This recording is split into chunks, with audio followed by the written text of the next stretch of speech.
السلام عليكم ورحمة الله وبركاته. كل سنة وانتم طيبين بمناسبة انتهاء الامتحانات، وكلنا طبعا خلاص فضينا وبقينا في الأجازة، وأجازة سعيدة علينا كلنا يا رب. أنا هعمل النهاردة، دخلت المطبخ بقى، بدأت أدخل المطبخ بقى وأشغل نفسي فيه بعد امتحانات ومجهود. فأنا كان عندي مخ، فقلت أعمله بقى كده على رواقة، وبعد ما خلصت امتحانات للأولاد وكده. فاول حاجه هعملها، جبت ميه سخنه هنحطها على النار، وهحط اقطع فيها بصل ومكعبات وطماطم وجزر وشويه خل صغيرين وورق لورا وحبيتين حبهان، وهسيب الميه تغلي لحد ما ابدا اجهز للمخ. طبعا انا كنت غسلاه كويس قوي ومنضفاه كويس قوي، ونقعاه ميه وخل وليمون علشان ما يبقاش فيه اي ريحه زفاره. هنا سبت النار، الميه على النار هتغلي، وانا هبدا اجيب المخ كده زي ما انتم شايفين. انا كان عندي كام واحد كده، وايه عملتهم ونضفتهم وخلاص ونقعتهم زي ما اتفقنا، وهرش عليهم ملح وفلفل اسود وبابريكا ومعلقه خل تاني. يعني انا كنت نقعاه في ميه وخل عشان يبقى النظافه وليمون.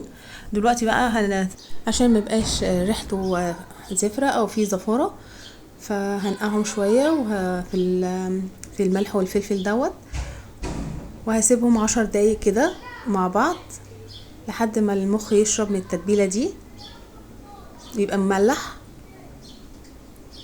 ديت معلقه الخل اهو، قلبتهم في بعض كده مع بعضيهم. وهنا الميه بدأت تغلي، بدأت احط المخ في الميه، وهنسيبه بتاع دقيقتين 3 بالكتير. ما تحطيش، مش هنزود كده اكتر من كده عشان ما يبقاش مهري منك وما تعرفيش تمسكيه. وفي نفس الوقت ما ينفعش تقطعي المخ وهو ني، عشان المخ لو اتقطع وهو ني هيتهري منك مش هتعرفي تمسكيه ومش هتعرفي تحمريه. فلازم ياخد غلوة على النار كده، يعني دقيقتين 3، وبعد كده بنخرجه تاني. او ده شكله بعد دقيقتين بالظبط. يعني الميه كده كده بتغلي وانت بتسقطيه فيها وتطلعيه على طول، ما بتخلوش يقعد كتير لحد ما يتري منك. فهو بس بياخد غلوتين كده وبنشيله،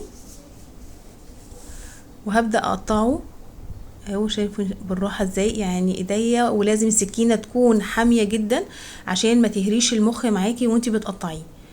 لما بتكون السكينه حاميه بتنزل بسرعه عليه وتقطعه اهي. شايفين بالراحه كده خالص؟ انا كده قطعت الكميه كلها، وبقطعها بالراحه جدا عشان الفصوص بتاعته ما تتهريش منك، تبقى عباره عن قطع شرايح تعرفي تمسكيها بايدك وتعرفي تتبليها اهي. شايفين سمكها دي من جوه نص سلقه، زي ما بيقولوا نص سلقه، مش مهري خالص. كده خلاص قطعت. هجيب بقى البقسماط، احط عليه ملح وفلفل وبابريكا ومعلقه بيكنج باودر، وهقلبهم مع بعض.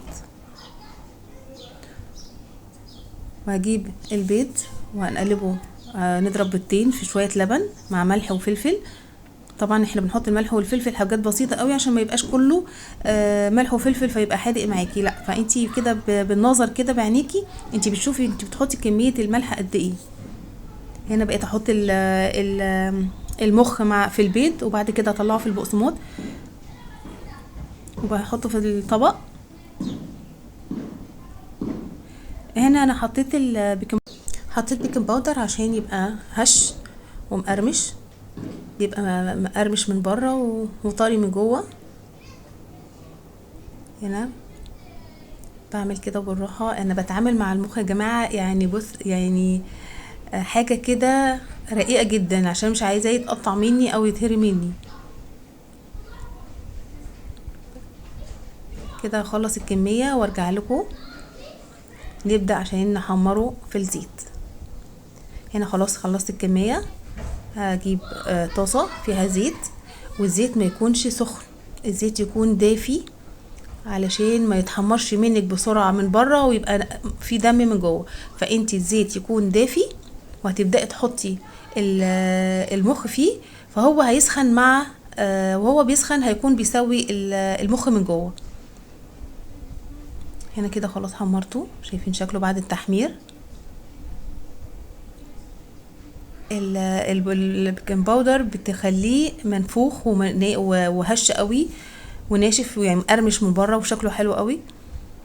فلازم حتى البانيه لازم بحط عليه بيكنج باودر علشان يديله الهشاشه ديت ويبقى طعمه حلو. طبعا كلنا بنحب الحاجه تبقى مقرمشه من بره وفي نفس الوقت طريه من جوه، فالبيكنج باودر بيديله الهشاشه دي ان هو يبقى مقرمش شويه. يا ريت الفيديو بقى لو عجبكم تعملوا لايك وشير وكومنت، وانتوا فعلا وحشوني بجد، لان انا فعلا بقالي فتره كبيره ما بعملش فيديوهات وما بنزلش فيديوهات، فاعذروني. انتوا وحشتوني بجد، والمطبخ وحشني وحاجتي وحشتني، عشان انا كنت تعبانه شويه وكده، بس الحمد لله انا بقيت كويسه دلوقتي. ويا ريت تدعولي ان ربنا يشفيني. متشكره قوي ليكم. مطبخ نوني فيه كل جديد. يا رب تقولوا لي رايكم في الكومنتات. والهنا وشفا وباي باي.